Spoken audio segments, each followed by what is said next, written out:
Bonjour tout le monde, bienvenue pour ce nouveau Digitalk, le troisième. On a le plaisir d'accueillir ce matin Frédéric Kunzmann. Bonjour Frédéric, Bonjour Guillaume, bonjour à tous. tu es fondateur et CEO de My Serious Game, une entreprise tech de Tours qui est aujourd'hui leader français de la création de formations digitales sur mesure. Tu nous raconteras ce que tu fais.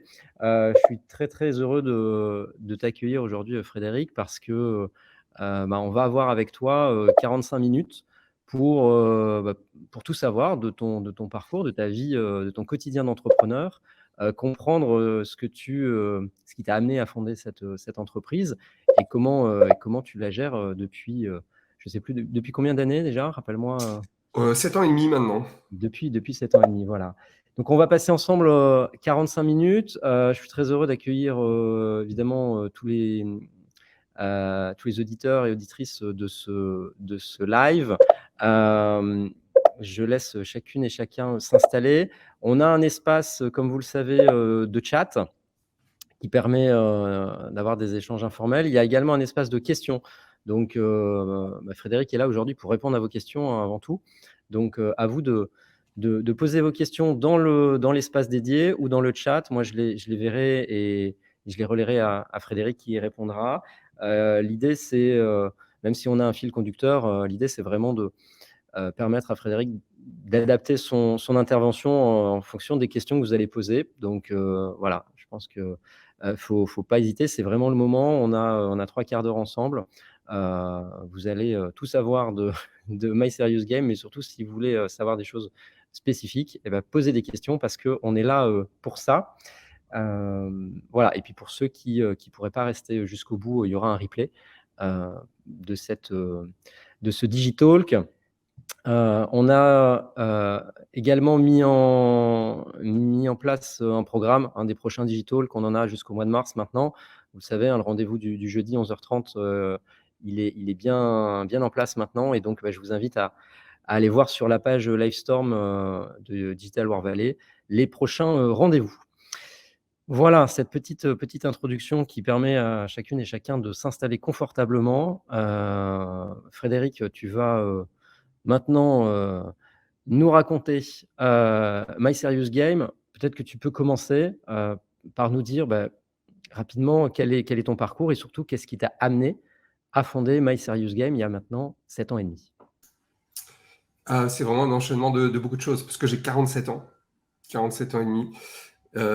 Donc j'en ai traversé des choses.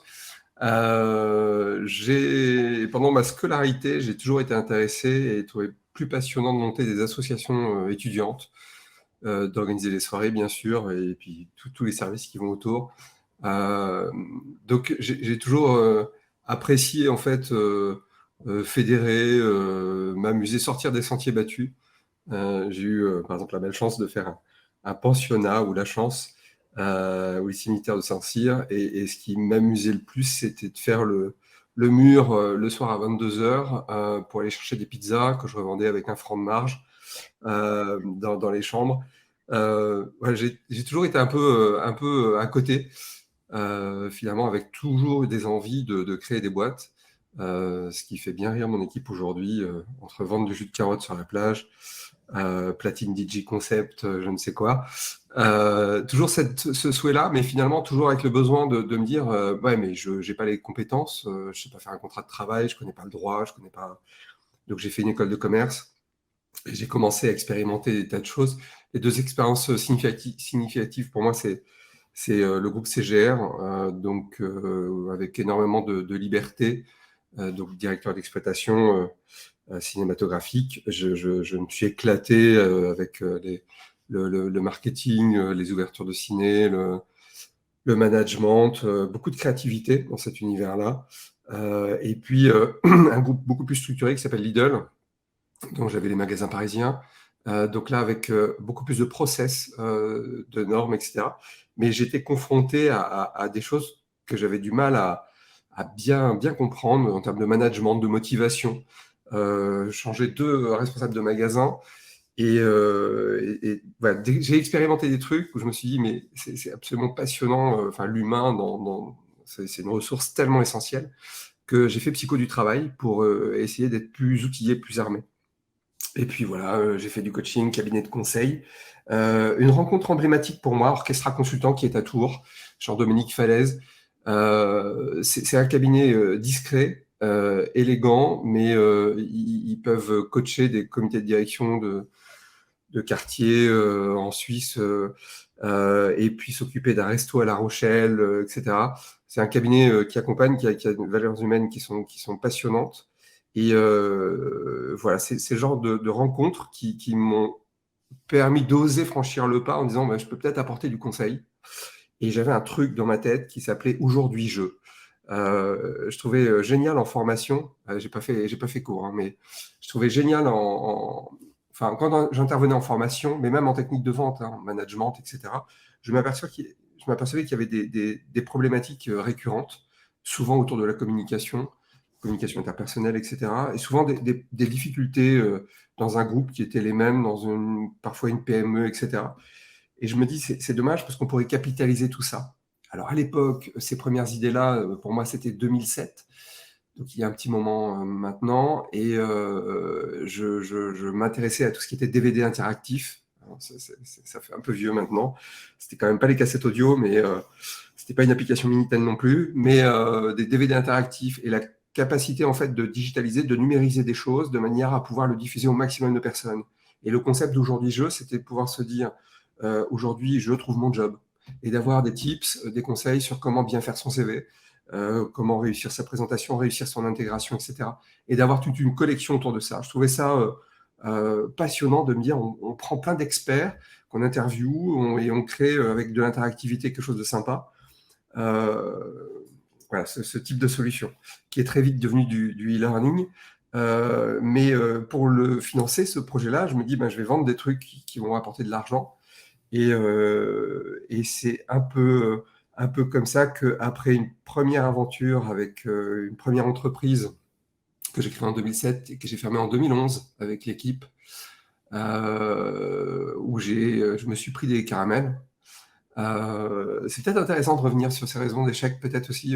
Tu peux nous dire, du coup, tu faisais quoi avec cette première entreprise? Talio, on faisait tout. Donc, c'était trop. Mm. En Mais 2007, tu faisais du e-learning, c'est ça? j'ai amorcé dans un deuxième temps du développement d'entreprise, effectivement, du e-learning. Mais on était un cabinet de recrutement, un cabinet de reclassement, donc outplacement, bilan de compétences, formation, coaching.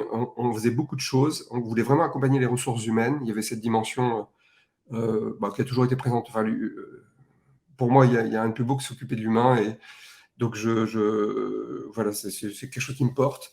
Et donc, avec une petite équipe, hein, j'avais 5-6 salariés. On se débrouillait. J'ai fait plusieurs erreurs. La première, alors, j'avais innové dans le recrutement. C'était un truc phénoménal. C'était prêt en 2008, au moment où on s'est pris un petit peu une crise Mm. à l'époque. Et le recrutement, c'était plus dans les tendances. C'était plutôt dépendant de reclassement. Donc, il y avait le CV vidéo. On avait imaginé des tas de choses. Il y a des éléments un peu de contexte. Je pense que j'avais accepté pour démarrer, j'avais accepté beaucoup trop de contrats sans marge. Mm. Mais c'était pour faire vivre, pour se lancer, pour acheter parfois des références de groupes ou etc. Donc beaucoup trop de contrats comme ça. Donc une fragilité financière de l'entreprise. Et puis, très vite, effectivement, le e-learning il a été accéléré par la crise de 2008. C'était quelque chose qui existe depuis même les années 90, si on veut, mais dans des formats complètement différents, mais accéléré par la crise de 2008 parce que les entreprises devaient faire des économies. Et puis, finalement, la formation présentielle coûtait assez cher et il y a eu un petit accélérateur, une prise de conscience. Donc, j'ai commencé à m'investir de ce champ-là. Et j'ai créé donc une première boîte de e-learning et finalement on a décidé avec l'équipe de fermer l'entreprise, chacun de leur côté quasiment. On créé leur entreprise à partir le responsable recrutement a créé son entreprise de recrutement, etc. Donc ils sont tous monté leur affaire à partir de ce qu'ils faisaient. Et je suis allé à fond avec des associés, donc notamment Orchestra Consultant, donc Jean-Dominique Falaise. Et puis finalement, au bout de 2 ans, on s'est dit que c'était pas le bon modèle, hein, qu'il fallait beaucoup plus d'audace et qu'il fallait aller beaucoup plus loin. Et c'est un peu comme ça que je suis reparti avec mon bâton de pèlerin, et puis en créant My Serious Game avec un constat. Je prenais un plaisir gigantesque dans la formation présentielle. Il se passait un truc, il y avait un collectif, il y avait il y a des choses qui se passent humainement qui sont formidables. Et le e-learning, c'est super chiant.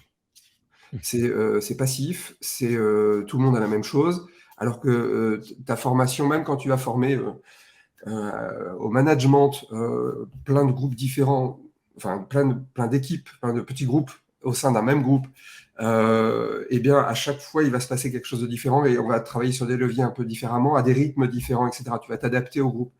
Et je me dis, et en plus, ils participent, tu les fais collaborer, c'est ça qui va les enrichir, c'est qu'ils partagent aussi leur expérience, etc. C'est pas un type qui sait tout et qui diffuse sa formation. Tout ce qui se passait là en présentiel, on n'arrivait pas techniquement à le mettre en place en ligne.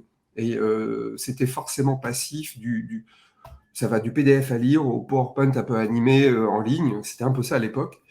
Et alors que techniquement, il y avait déjà des solutions qui permettaient d'adapter la formation et surtout des techniques de communication qui permettaient de rendre ça plus ludique, plus agréable, plus engageant. Donc c'est un petit peu comme ça qu'on a créé My Serious Game, en se disant on va essayer de tout ce qu'il y a de génial en présentiel, on va essayer de le mettre dans le distanciel. Et du coup, à ce moment-là, dans le paysage, concurrentiel, justement, il y a pas grand-chose. Il y a des solutions qui sont pas très matures, qui sont pas très engageantes, au niveau interactivité, c'est ça?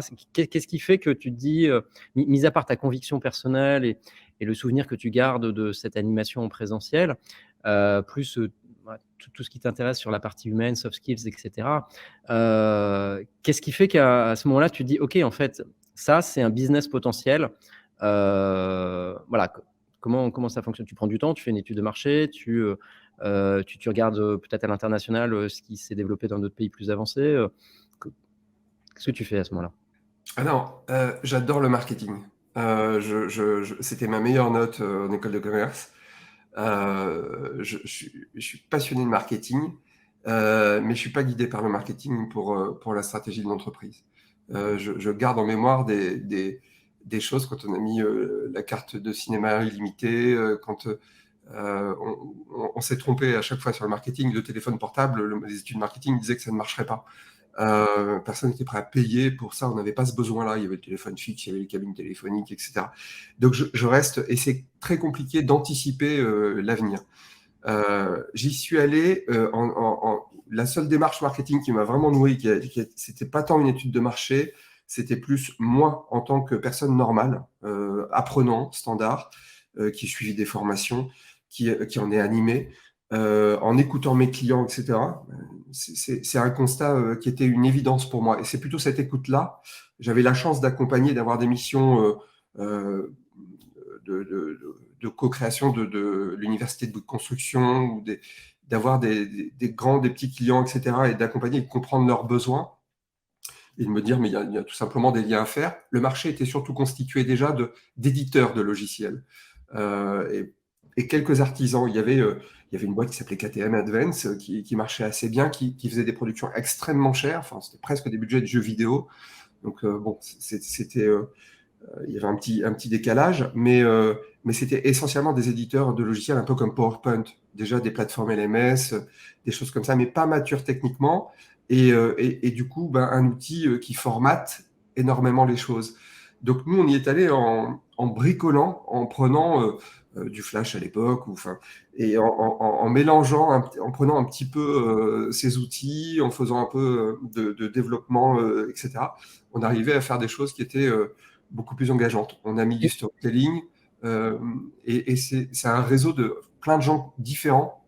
Le démarrage de My Serious Game, c'est vraiment des gens qui venaient de la com, qui venaient du jeu vidéo, qui venaient de la formation en pédagogie, etc. Et c'est ce mélange de tout ça qui a créé un petit peu l'ADN de My Serious Game.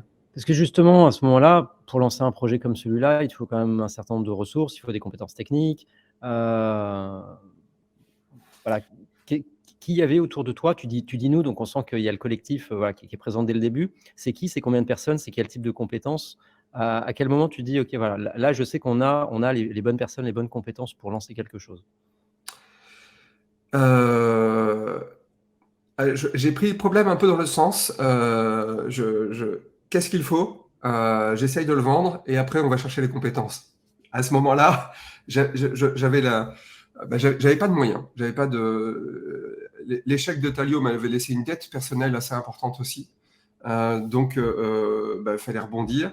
J'avais les banques ou tout l'univers qui me dit mais Monsieur Kunzmann, il y a 10 ans vous avez fermé une boîte, donc vous êtes un mauvais chef d'entreprise, donc non, vous n'avez même pas une autorisation de découvert.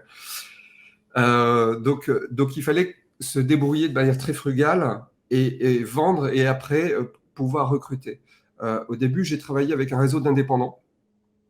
J'avais déjà travaillé avec Aurélie Duclos, qui était une de mes anciennes salariées chez Orchestra Consultant, et du coup, Orchestra Créatif, pardon, et du coup, on a monté la boîte ensemble, donc elle a pris des parts dans la société, et donc on était deux avec des indépendants qu'on a réussi ensuite à passer en CDD, parce que je voulais rester très prudent. Je me dis, est-ce que ça va? Effectivement, ça démarre bien, mais attendons de voir. Puis finalement, on fait 300 000 euros la première année. Et donc, ça marche bien. On a passé tout le monde en CDI. Et petit à petit, on est allé comme ça. Mais on vendait, on imaginait les choses, on les vendait. Et une fois qu'on les vendait, on recrutait. Et justement, tu vendais quoi la première année? Tu as vendu quoi pour 300K la première année? C'était quoi ton produit ou tes produits? Alors, c'était donc 2014. C'était déjà dans le sur-mesure. Mmh. Donc, c'est un point entre 2014 et 2017, il y a eu vraiment toute une accélération, une professionnalisation. Donc, à l'époque, on avait des DRH, des responsables de formation, plutôt de grandes entreprises, qui se disaient, mais c'est quoi le e-learning? C'est quoi une plateforme LMS? Comment on fait, etc. Donc, moi, j'animais énormément de talks sur le sujet. Je venais gratuitement former et au final, ces responsables de formation, etc., sur cet univers. Et au final, derrière, il y avait des projets et on essayait de les gagner. Et donc, c'était à un moment où il n'y avait pas encore de digital learning manager comme on peut trouver aujourd'hui dans les groupes, voire de cellules qui internalisent et qui créent eux-mêmes les formations. Il y a eu vraiment un point de bascule avec, une anecdote rigolote, j'ai eu quand même quelques portes fermées parce qu'il y avait game dans le nom de l'entreprise. Mmh. Et donc, j'ai eu quelques grands patrons. Non, non, mais moi, je veux pas qu'ils jouent sur le travail. Et sérieux, c'était pas suffisant. Il y avait gaming, donc enfin game, c'était. Exactement. Et donc, on a eu pas mal de résistance là-dessus. Là où les choses se sont renversées en 2017-2018 et qu'il y a eu finalement un constat de se dire, bon, on a fait plein de trucs, mais les gens n'y vont pas, ou ça ne marche pas assez bien. Mmh. Et puis là, depuis 2 ans, 3 ans, c'est vraiment quelque chose qui est un vrai moteur, le fait de pouvoir gamifier aussi Mmh. la formation. Ça, on en parlera, mais je reviens juste, un peu en arrière. Tu disais, heu, tout à l'heure que tu as fait des erreurs, hein, dans tes précédents enfin, dans tes précédents choix entrepreneuriaux, notamment par rapport au prix de vente, à ce que tu vends, ton positionnement, les marges très faibles. Du coup, ça, j'imagine, ça a été un point d'attention très fort quand tu as commencé à commercialiser. Au début de My Serious Game, tu as pris un peu le contre-pied. Tu as cherché à faire un truc, voilà, sur mesure, peut-être un peu plus premium, où tu étais en capacité de peut-être vendre moins, mais plus cher. C'était quelque chose qui était dans ton état Alors, d'esprit? on était dans une logique pas start-up, entreprise bon père de famille, euh, 300 000 euros de chiffre, ou 340, il y avait 330 000 de dépenses. Mmh. Il fallait, voilà, l'année après, on a fait 1 million, mais pareil, avec une marge ridicule, mais tout était géré euh, au centime près. Je ne voulais plus endetter la société et repartir dans cette logique-là, trop risqué. Donc, on avançait et on mettait les moyens en fonction du chiffre que nous avions. Donc, c'est pas la logique start-up qui dit je fais tapis, je crois à un nouveau modèle, on y va, on lève des fonds ou on s'endette pour aboutir à un produit. Mmh. C'est plus facile. Moi, j'avais pas de stock, comme on peut trouver dans l'industrie, et je n'avais pas non plus nécessité d'investir 200, 300, 600 000 euros dans un produit, une nouvelle solution pour ensuite la commercialiser, avec le risque que ça ne marche pas. Il y avait cette ambition de se dire, il y a des produits dont on est certain qu'ils peuvent vraiment résonner et répondre à des besoins du marché, mais on n'avait pas les sous. Donc, on n'est pas allé là-dedans. Et donc, on venait vendre des solutions et on les produisait ensuite sur mesure dans le prix qu'on les avait vendus. Donc, c'était plus facile. Et c'était en tout cas le modèle en disant, quand on aura une taille suffisamment critique et qu'on arrivera à dégager une vraie marge, on va pouvoir investir avec cet argent dans des solutions, dans des produits, et avoir une autre scalabilité, une résonance et peut-être un début à l'international. Et ça, effectivement, on va en parler aussi. Au début, quand tu lances My Serious Game, il y a des gens que tu rencontres ou qui sont dans ton réseau, qui sont vraiment déterminants, qui vont te permettre de faire les bons choix ou d'aller plus vite, de gagner du temps à ce moment-là? Pas dans mon réseau. J'ai pas de réseau à l'époque. OK. J'ai pas de réseau, je connais même pas vraiment BPI, Mmh. que maintenant je connais bien et qui est une, je trouve vraiment, disruptive et vraiment super. Mais les 3 premières années, non. J'avais l'image d'un truc institutionnel, Mmh.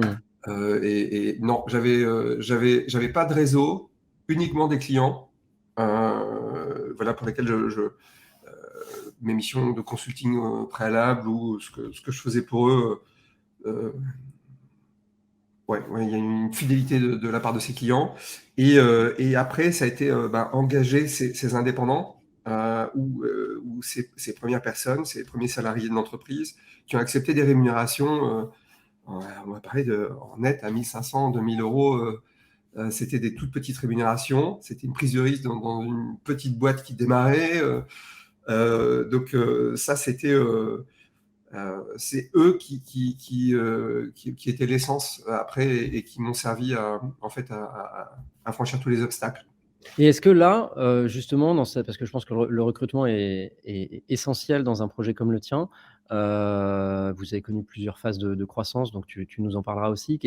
Qu'est-ce qui fait que les gens viennent chez My Serious Game?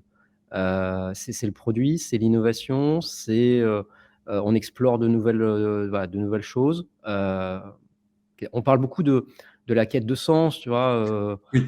Bon, mais ça date pas de 2022, c'est plus ancien que ça. Et comment toi tu vis ça, toi qui as recruté, beaucoup de gens dans ton équipe? Alors, moi, cette quête de sens, elle est essentielle pour moi et c'était pas forcément les mêmes critères, au démarrage de l'entreprise que maintenant. À l'époque, il fallait une grande polyvalence, il fallait une grande agilité, il fallait apprendre des tas de choses, très vite, techniquement, même les courants pédagogiques de l'apprentissage en ligne évoluaient assez vite. Et donc il me fallait des gens très agiles, donc des Mmh. gens, plutôt polyvalents, polycompétents, très ouverts d'esprit, avec ce sens du service, cet ADN, voilà, de manière à ce que ça matche bien et qu'on fasse une vraie team, très soudée. Heu, Là où aujourd'hui, on attire parce que c'est une entreprise à mission quelque part. On l'est pas, mais on pourrait le devenir ça pourrait faire partie des projets, stratégiques, de 2025. Donc ça a du sens. Ce qui se passe dans cette communauté de 45 personnes aujourd'hui et ce réseau aussi de prestats qui travaillent avec nous, c'est particulièrement fort. Il y a quand même une dimension famille. Et puis, il y a tellement de choses excitantes. Alors, chacun dans son domaine, parce qu'on va faire de la recherche en pédagogie pour les intellectuels de la boîte. On va faire du jeu vidéo, parce qu'on a vraiment, on travaille aussi pour l'industrie du jeu vidéo. Donc là, ça va exciter des développeurs. Voilà, on a pas mal de choses, mais je crois que ce qui tient, aujourd'hui, c'est cette ambition. On a une très forte ambition pour la boîte, pas des ambitions personnelles, mais une forte ambition de se dire qu'on contribue à l'apprentissage en France de manière vraiment acteur. On est en tête de pont sur des tas de chantiers et des prises de position un peu disruptives. On vient secouer l'éducation nationale. On joue sur pas mal de chantiers comme ça où on s'amuse, on sert à quelque chose. Et alors justement, au niveau de la trajectoire, tu dis aujourd'hui vous êtes 45, donc bravo, hein, déjà pour cette belle réussite. Bon, c'est aussi le travail de nombreuses années. J'imagine qu'il y a des étapes, clés, il y a des moments, voilà, il y a des moments charnières dans cette croissance. Je pense que tu as levé des fonds aussi. Alors tu disais au début, voilà, on avançait très prudemment, on voulait pas être dépendant, voilà, et on voulait pas peser, on voulait pas, mettre de dette sur la société. À quel moment tu dis, OK, là, en fait, il faut accélérer? Est-ce que c'est parce que tu sens qu'il y a d'autres solutions qui arrivent sur le marché et donc, bah, faut rester en avance de phase, faut pouvoir recruter, et cetera? Comment ça se Oui, structure? c'est vraiment tout ça. Alors tout le monde me disait: «Mais il faut lever des fonds, il faut lever des fonds». Je crois que j'ai hésité pendant presque un an, Mmh. à me poser cette question et cetera. Mais effectivement, ce qui me faisait peur, c'est de voir enfin, tous les ans, il y a 2 événements, enfin, il y en a, on va dire, un événement, annuel, un salon, sur Paris qui est, autour du e-learning, du digital learning, qui réunit tous les acteurs, responsables formation, DRH, etc. Et on voyait bien l'émergence d'une grande quantité de petites startups, de petites entreprises, etc. Chacun dans son domaine. Moi, c'est les MOOC, moi, c'est etc. Et donc, oui, j'avais peur. Je me dis, OK, on a une petite avance. On a démocratisé, enfin, on a vraiment joué ce côté gamification, etc. On apportait quelque chose, on avait une belle croissance et j'avais effectivement très peur de ce marché en me disant mais on va devenir has-been dans 2 ans. Donc il faut absolument qu'on grossisse, qu'on soit plus fort. Et puis on avait beaucoup d'idées de produits. Donc il y en a un qui s'appelle Edmil aujourd'hui ouais, enfin, qui s'est lancé, qui existe et ça c'est vraiment chouette. On s'est dit mais là par contre il faut mettre beaucoup d'argent sur la table. C'est des choses qui vont coûter 600 000, 1 million à produire, à réaliser. Donc, soit on attend et dans 5-10 ans, on aura les fonds pour pouvoir se payer ça, soit effectivement on accélère. Et puis, il y avait. Donc, c'est ce qui m'a motivé à me dire go, on y va sur la levée de fonds. Et c'est aussi le fait de pouvoir, parce qu'à ce moment-là, Aurélie Duclos quitte l'entreprise, donc mon associée, la cofondatrice de l'entreprise, qui après 3 ans dans cette start-up, et puis une vie de famille, un enfant, etc. Donc des changements personnels, donc le besoin d'aller ailleurs. Je me retrouve un peu seul à piloter tout ça, et c'est un peu lourd. C'est un peu lourd parce qu'il n'y a personne qui te dit ça c'est la bonne décision, tiens, mets 30 000 balles sur un salon, et, ouais, et on va faire du chiffre ou pas, ça va marcher ou pas. Donc tu prends en permanence des tas de décisions tous les jours.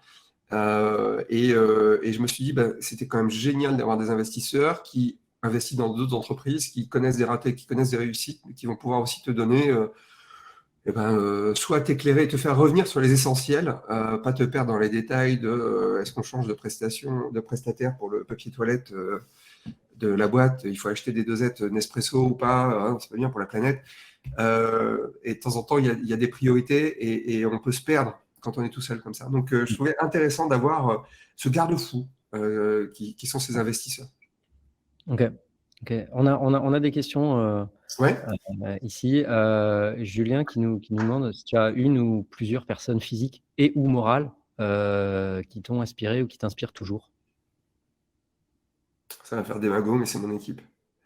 Mmh. Non, mais bon, moi j'aime bien les gens, donc ça va de l'audace de Bernard Tapie, Churchill, etc. Je parlais de Jean-Dominique Falaise. Non, mais je trouve qu'il y a tellement de trucs, chez tout le monde. Je dirais pas que j'ai un modèle. Bah, Aurélie, en partant, m'a fait une liste de portraits où on va trouver du Steve Jobs, du Winston Churchill, on va trouver des tas de gens comme ça qui effectivement sont inspirants, enfin Martin Luther King, etc. Mais c'est pas vraiment mon moteur. Je vais même dire un truc, il faut pas le faire, hein, mais enfin c'est pas un conseil que je donne, mais ça m'est déjà arrivé de me dire pour accélérer la croissance, pour vendre plus, je vais de temps en temps me mettre en fragilité et recruter quelqu'un que je trouve génial. passionnant, avec des compétences, etc. Je vais le recruter, ce qui fait que là, je suis plus à l'équilibre. Donc là, j'ai pas le choix, il faut que j'aille vendre plus pour pouvoir payer son salaire. Donc, de temps en temps, je me suis pas servi, mais je trouve que voilà. Donc et vraiment c'est cette équipe et l'équipe Laurent. Enfin, c'est un cercle assez vertueux parce qu'on a des gens qui ont envie de bien faire, qui ont un professionnalisme, qui ont un investissement, une loyauté qui est top et c'est un sourire. Ouais, pour moi, ma motivation elle est plutôt là. Ah, ça fait un peu démago, mais je vous assure que c'est sincère. Mais je pense que ton équipe appréciera. Thomas, demande si tu peux donner le nom du salon parisien auquel tu fais référence sur, Alors, e-learning? avant, c'était le e-learning expo. OK. Et là maintenant, c'est le Learning Technology qui a repris on va dire, e-learning existe toujours, il a lieu au mois de mars, et Mmh. le Learning Tech, voilà, racheté par des Anglais il y a 3-4 ans, qu'on en fait une machine de guerre, et aujourd'hui qui est le salon de référence en France, qui a été décalé, qui était en janvier, mais qui a été décalé au mois de mai cette année. Les deux sont OK. en cours de... OK. Romain, nous demande comment on gamifie des sujets sérieux ou graves. Est-ce que tu as des exemples, voilà, de choses? Parce que c'est pas parce qu'il y a du game que qu'on se marre tout le temps, hein. Je pense qu'il y a effectivement des sujets, sérieux, graves, difficiles à aborder. Tu as des exemples? Ouais, très simplement, alors, gamification, c'est les leviers de la gamification. C'est-à-dire que si tu fais un jeu, virtuel ou et cetera, qui t'apporte rien, enfin, les salariés n'adhèrent pas. Ils ont besoin d'apprendre quelque chose, d'être stimulés. On utilise les leviers de la gamification. Dans la santé, on va jouer sur le sentiment d'utilité, qui est quelque chose de très fort. Quand on choisit ce métier-là, cette vocation-là, il y a ce sentiment d'utilité, le collaboratif, pouvoir aider une équipe ou des personnes. Donc, c'est ça qu'on va utiliser et qu'on va appeler gamification. Je prends souvent cet exemple pour les forces de vente, on va jouer sur la compétition. Sentiment de pénurie, ou la valorisation parce que toi, tu as accès à une ressource que les autres n'ont pas, et cetera. On joue sur des tas de mécaniques, ou plus ou moins de scénarisation, et cetera, inspirées du jeu, pour pouvoir développer des choses. Donc ce n'est pas vraiment un jeu, c'est les leviers motivationnels de la gamification. C'est des modèles comme Yukeishu, enfin Octalysis de Yukeishu, qui est un auditeur de jeux vidéo. Donc voilà, on va jouer sur des leviers qui sont derrière le jeu vidéo, qui font que on va jouer sur des trucs sur mon smartphone. Je vais avoir des petites... Ah bah non, on ne voit pas. Je vais avoir des petits points rouges sur les icônes. C'est des dark patterns. C'est un bouton d'acné, en fait. C'est pour ça que c'est rond et c'est pour ça que c'est rouge. Donc, on n'a qu'une envie inconsciente, c'est de le gratter. Et Mmh. donc, d'y aller. Voilà. On va jouer sur des tas de mécaniques comme ça qui vont susciter l'engagement. Mais c'est pas forcément un jeu, c'est pas forcément drôle. Alors, bien sûr, parfois, c'est hyper scénarisé et ça peut être ludique. Alors, ça dépend de la cible aussi. C'est ce qu'on va faire. Là, c'est ce qu'on va sortir en septembre avec l'école de la deuxième chance. Super jeu vidéo pour les jeunes qui va sortir en septembre.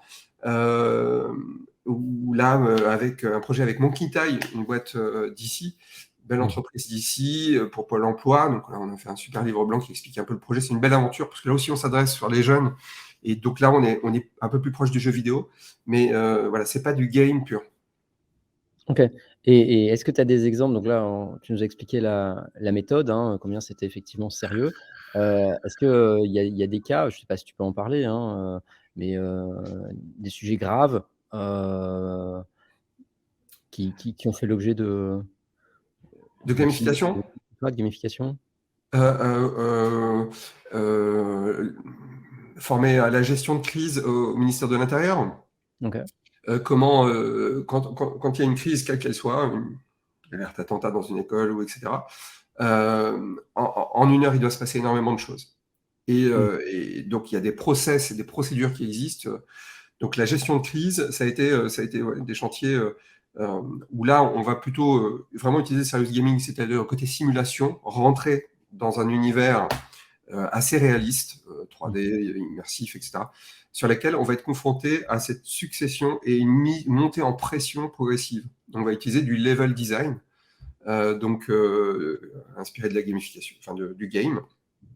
Donc le level design, ça va être justement ce côté très progressif, où on va déceler le point de tension de l'individu, qui est très souvent sur le côté émotionnel. Enfin, parfois, on peut apprendre les 70 classeurs de procédures par cœur, mais on a 17 appels de journalistes, on a son fils qui est dans l'école aussi, et on est directeur du cabinet du préfet, et on doit...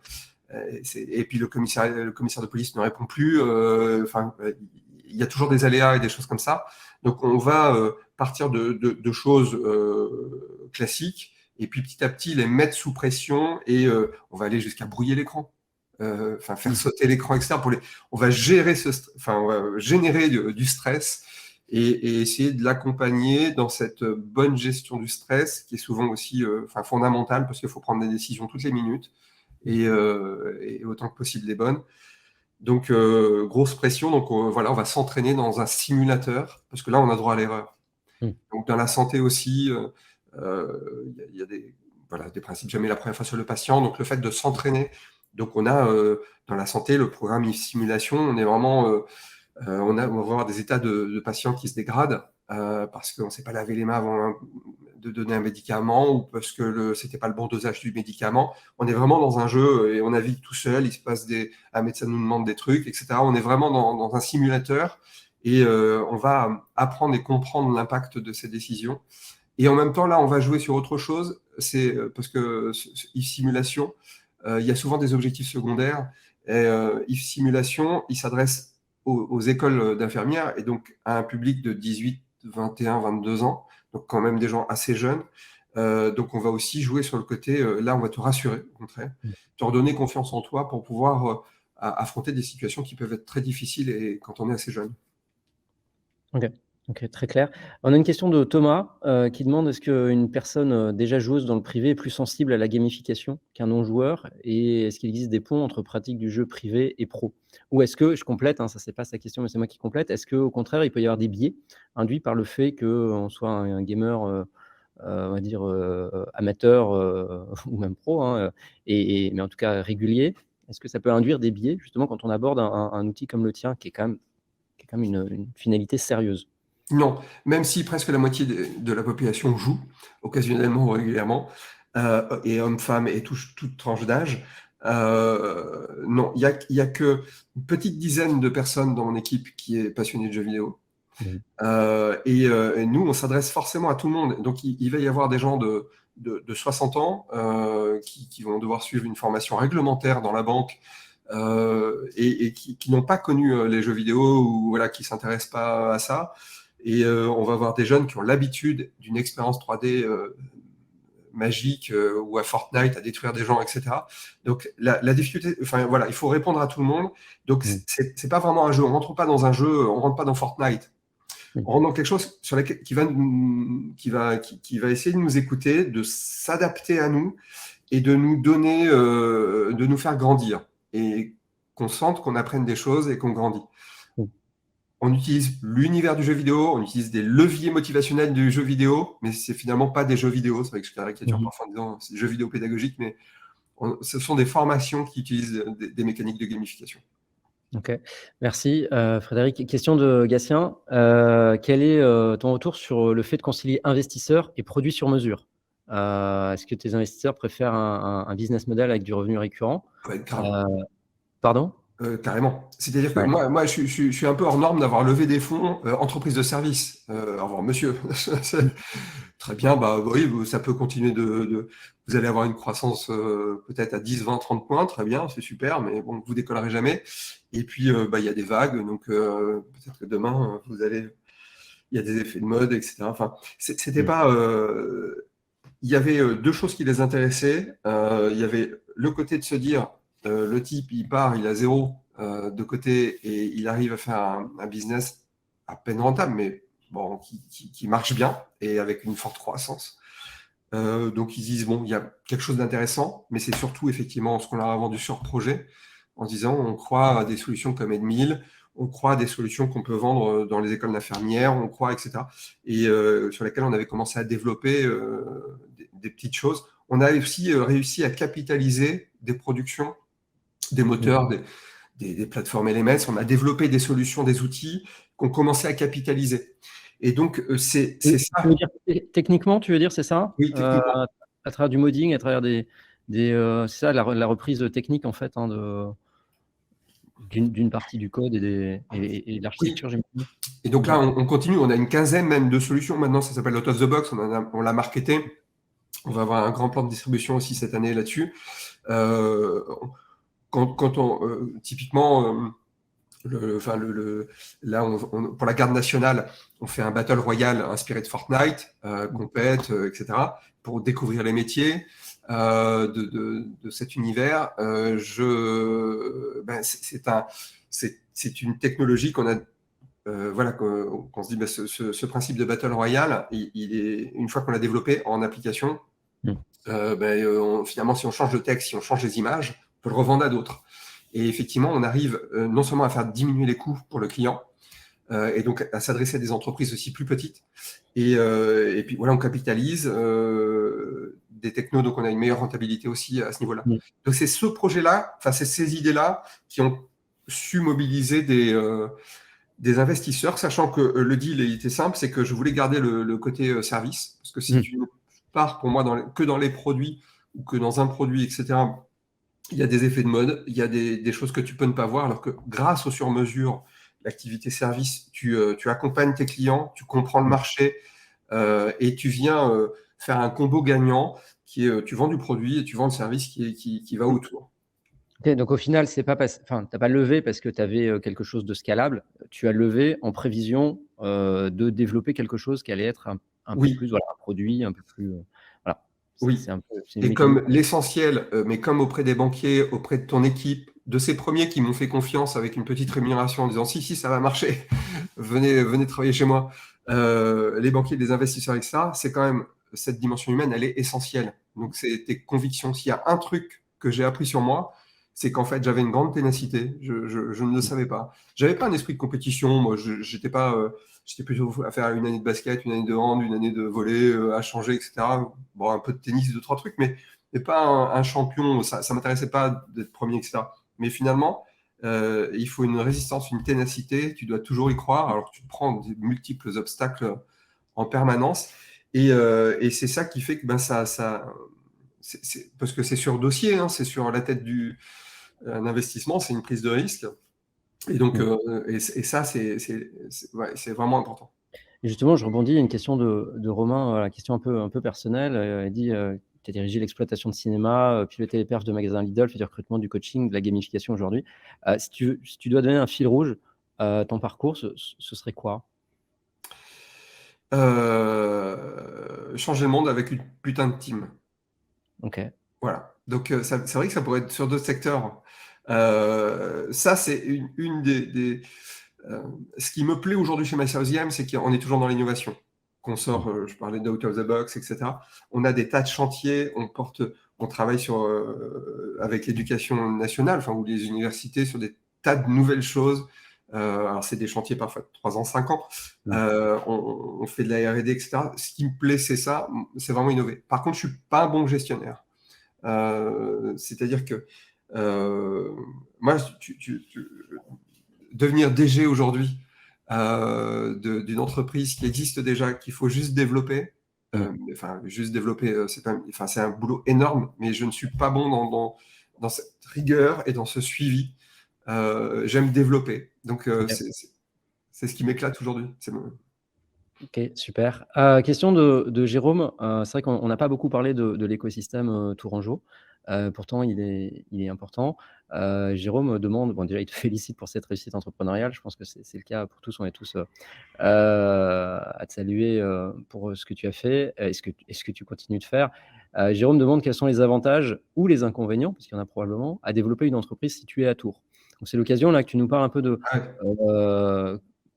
comment tu as trouvé C'est ta team un vrai choix et comment de dire c'est à tu Tours que je crée la boîte. ouais, OK. En me disant tout mon business est à Paris, les clients sont à Paris, etc. C'est un vrai choix.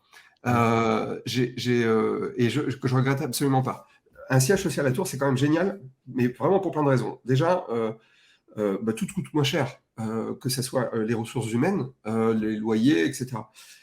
J'ai pas le turnover qu'on peut avoir à Paris. Il y a pas autant de chasse, etc. Donc, il y a des gens qui... Enfin, moi, la plupart de...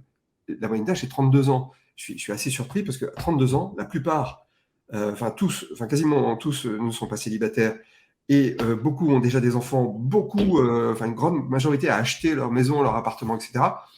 C'est chouette. À Paris, c'est une vie qui est plus compliquée. On a choisi des locaux. Excuse-moi, je t'interromps, Fred, mais ça c'est important pour toi sur La la stabilité pérennité du d'équipe, business? Ouais. mais carrément, parce que chez moi, il y a quasiment que des nouveaux métiers. Mhm. Va trouver même des écoles de game design. Mhm. On parle avec en interne, il y a pas vraiment d'école de game designer. Mhm. C'est plutôt l'expérience qui va compter, etc. L'ingénierie pédagogique, c'est super. Il y a des facs, sciences de l'éducation qui font des super trucs, etc. Mais la technopédagogie d'aujourd'hui, elle n'est pas encore dans les universités. Elle n'est pas encore enseignée. Donc, on forme les gens. Donc, il faut 3 mois, 6 mois, 9 mois parfois pour qu'un consultant, un collaborateur soit performant chez nous. Donc, Mhm. c'est long, c'est une vraie école. Donc, s'il s'en va au bout de 2 ans, c'est dommage pour nous. Donc, Ok. cette stabilité, elle est quand même essentielle. Elle rassure le client, à tous les niveaux, c'est plutôt vertueux. Et puis, je suis à 1 heure du centre-ville de Paris en prenant le train.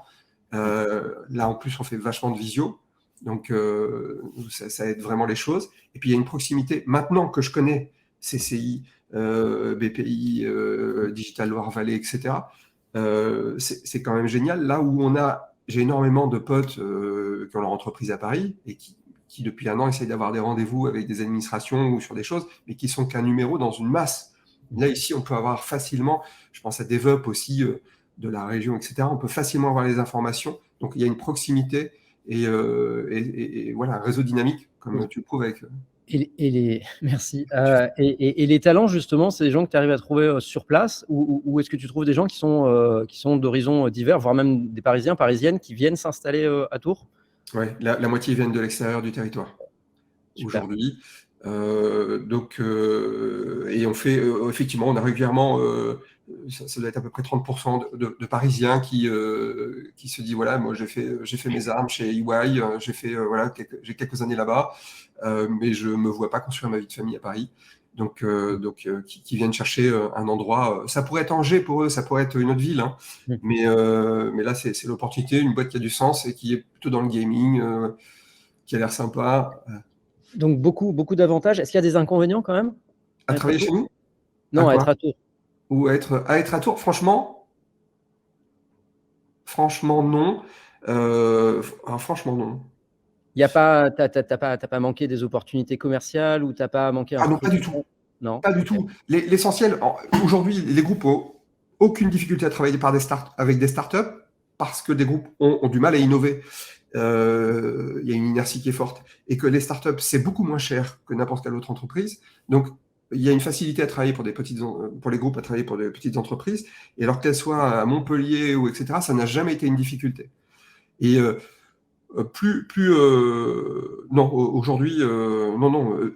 Mes meilleurs concurrents, ils sont pas à Paris. Ok. Gatien demande si c'est possible d'avoir un rapide retour d'expérience sur la marketplace de Microsoft. Et alors, c'est long, mais c'est quand même. On croit beaucoup Teams, c'est 80% du CAC 40 aujourd'hui. Enfin, tout le monde s'équipe de cette solution. Microsoft continue sa belle croissance et avec une vision, avec Viva, etc., avec des tas de chantiers. Donc, on croyait tellement à ça qu'effectivement, on a. Donc là, faut pas hésiter à me dire, et je peux mettre en relation avec les gens qui facilitent ce genre de choses. Mais ils ont des plans qui sont super sympas. On a démarré parce qu'ils nous ont fait un petit chèque de crédit sur le cloud, parce que forcément, on a des dépenses en cloud qui sont assez importantes. On y est allé un peu comme ça. Puis petit à petit, on s'est fait embarquer. C'est long parce que c'est un grand groupe. Donc dès qu'on veut se faire plugger, on est uniquement avec Microsoft US, donc avec décalage horaire, avec etc., pour faire valider des choses, avec c'est retoqué 17 fois avant que ça puisse marcher. Et puis en même temps, chez eux, les process évoluent parce que c'est quelque chose de nouveau aussi pour eux, donc ils apprennent aussi. Donc c'est un peu long, il ne faut pas être pressé, mais c'est génial d'avoir l'expérience et d'avoir des parrains chez Microsoft. En fait, c'est des gens voilà, qui m'apportent moi énormément. Super. On arrive à la fin déjà Tu fais de hyper notre bavard, mais temps j'avais plein de trucs que je voulais ensemble. partager. Est-ce que tu peux nous dire, c'est quoi le meilleur conseil qu'on t'ait donné? Euh, Ou celui que tu aurais aimé qu'on te donne, si ça t'était. alors, je crois que un qui m'a marqué, qui m'a rassuré, qui m'a fait du bien, c'est. Ah non, il y en a plusieurs. L'important en stratégie, c'est d'en avoir une. Mmh. Non, mais ça peut paraître con, mais je crois que c'est juste d'en avoir une. Et plus elle est simple, en général, plus elle est efficace. C'est ce que j'observe. Mmh. Simple, facile, évidente. Et de s'y tenir et de pas en démordre. Je me suis un peu perdu dans les années en milieu. On a eu cette forte croissance, on a eu la levée de fonds. On a eu une stratégie plus complexe. Bah, on a plutôt stagné. Bon, il y a eu le Covid qui n'a pas aidé, etc. Et là, on est revenu bizarrement à notre ADN du démarrage et on est reparti sur une belle croissance de 60%. Donc, c'est vraiment chouette pour nous. Et je vous confie, je ne peux pas vous dire qui m'a dit ça, mais parfois, non, non, je ne peux pas le dire. Il y a des choses. Euh, je crois que c'est important de bien choisir son équipe. Mmh. Et je me rappelle d'avoir entendu des gens dire un chef d'entreprise qui réussit, c'est un visionnaire qui sait bien s'entourer. Je crois vraiment. Donc, moi, c'est-à-dire trouver des gens rigoureux, trouver des gens qui me motivent, entre guillemets. J'ai envie de me battre pour eux, donc qui ont des valeurs qui vont être proches des miennes, et comme ça va me motiver. Mais vraiment s'entourer des compétences qu'on n'a pas, donc être assez clair là-dessus. Et puis essayer de comprendre l'univers, enfin le monde, son environnement, son écosystème, pour essayer de deviner un petit peu où vont aller les choses pour bien conduire le bateau. Toi qui as toujours été plus un visionnaire qu'un gestionnaire, comme tu disais, si je résume un peu, c'est quoi la vision 2025, j'ose pas dire 2030, mais voilà, en tout cas dans quelques années. Bon, tu parlais de peut-être entreprise à mission, voilà, des choses assez structurantes. C'est quoi pour toi les grands enjeux pour My Serious Game dans les prochaines années? Alors, on veut continuer sur notre excellence de production. C'est ce Mmh. qui fait notre force. On continue sur des marchés complètement différents, qui sont des marchés qui peuvent être de 300, 500 000 euros ou 1 million d'euros, qui nécessitent énormément, enfin, de blockchain, etc. Donc, continuer à monter en gamme sur cette excellence de production. Mais c'est vraiment travailler sur cette excellence de valeur. Donc, on a un projet de fondation, on a des tas de choses qui nous portent. Bah, ouais, donc il y a énormément de choses pour y arriver. On va faire de l'ingénierie financière pour nos projets. Quand on a un hôpital qui nous appelle et qui nous dit: je voudrais former les gens sur la prévention du burn-out, très bien. Mais, par contre, il y a l'hôpital d'à côté qui nous a demandé la même chose. Et si on faisait ça ensemble pour diminuer les coûts, et de se dire, mais ça se trouve, il y a d'autres hôpitaux qu'on ne connaît pas qui auraient peut-être ce même besoin, donc Mmh. faisons le tour, etc.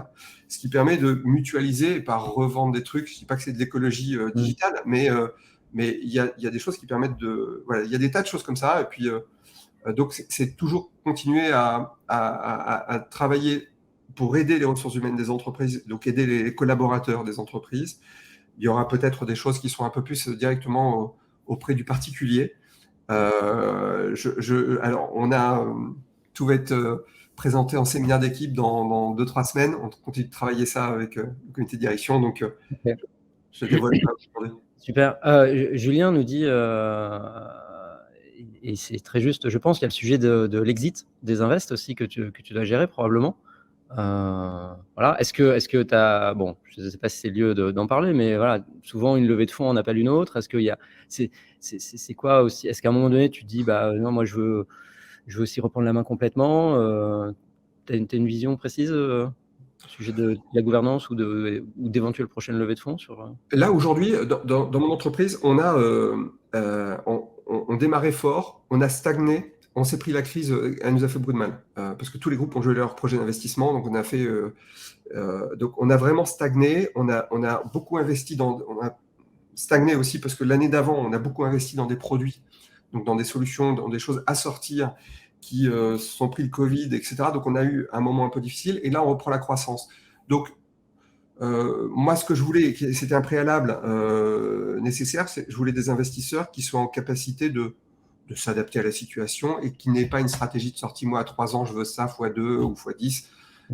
Donc, on a choisi 3 fonds qui ont 10% chacun, donc aujourd'hui donc à 70, et qui ont une stratégie de très ouverture. Donc là, aujourd'hui, on a des chantiers on a des chantiers cette année de manière à poursuivre et accélérer encore la croissance l'année prochaine pour commencer à envisager à travailler sur cette sortie sur laquelle il y a une grande ouverture. Oui, l'entreprise pourrait racheter les parts, ça pourrait être moi. Je pense que ce qui serait intelligent, parce qu'on est sur un secteur d'activité qui est extrêmement atomisé, donc tu présentes comme leader, c'est super, c'est vrai, on est le premier fabricant en nombre de collaborateurs, en nombre de projets, en millions de personnes formées, mais on est tout petit. Et on est à Tours, on n'est pas Google. Donc, donc ça prouve bien que l'ensemble de ce marché-là, il est plein de toutes petites, de TPE comme nous. Et donc il y a un besoin d'état de l'art, ça c'est un de nos combats, de méthode, et donc il y aura forcément de la consolidation, que ce soit de la croissance externe ou que ce soit un rapprochement avec d'autres entités qui font du jeu vidéo ou du conseil. Ok, super. Tu parlais de la ténacité que tu t'es découvert aussi, au fil des années. Si tu avais un conseil à donner à celles et ceux qui nous écoutent, qui entreprennent, qui sont peut-être au début de leur projet ou plus avancés, voilà, ton expérience t'amènerait à te focaliser sur quoi au niveau personnel? C'est quoi Tu as ton conseil? toutes les raisons d'abandonner à tout le temps. Quand ton banquier te dit mais là, monsieur Kunzmann, ça va pas, moi je vais être obligé de vous mettre interdit bancaire. Quand tu as des salariés qui disent oh, on m'a fait une proposition, je sais pas si je reste avec toi, c'est quand même mieux payé là-bas. Et vous avez des journées comme ça, et parfois ça va durer des semaines et des semaines. Et puis après, votre environnement social aussi, parce que du coup, il est vachement abîmé, parce que ça vous bouffe, ça vous stresse, ça vous préoccupe, et vous y passez des heures et des heures. Donc c'est vrai qu'il faut croire, mais il faut croire, je crois qu'il faut un peu de naïveté ou un peu de bêtise, enfin beaucoup d'audace en tout cas, y croire et se battre, parce que je pense, Julien qui pose des questions aussi, forcément on traverse des tas de choses qui sont hyper compliquées, qui se passent pas comme prévu et qui changent en permanence, et vous devez tout le temps tenir et être cette personne qui va rassurer des collaborateurs, qui va rassurer les banquiers, qui va rassurer sa famille, etc. Un des pièges dans lesquels je suis tombé, je voudrais juste partager ça aussi, parce que ne faites pas ça, c'est que moi je me suis donné corps et âme à mon entreprise, ce qui a été génial les 3 premières années, et à partir de 4-5 ans, etc., c'est de se dire, mais ma vie sociale, ma vie sportive, ma vie personnelle, elle en est où? Et d'entrer dans un moment de fatigue, de doute, etc. Parce qu'il faut de l'énergie, il faut vraiment trouver, et donc c'est savoir se préserver à côté. C'est un piège dans lequel j'étais tombé. Et du coup, je peux passer 70-80 heures au boulot, mais je suis plus du tout efficace. Et je vais chercher, à la limite, avec les collaborateurs, mon lien social dont j'ai besoin. Donc, c'est de toujours préserver à l'extérieur qui on est, de manière à rester un chef d'entreprise performant. C'est un piège dans lequel je suis tombé. Super, merci Fred, merci beaucoup pour ce témoignage. Est-ce qu'il y a un dernier truc que tu veux ajouter?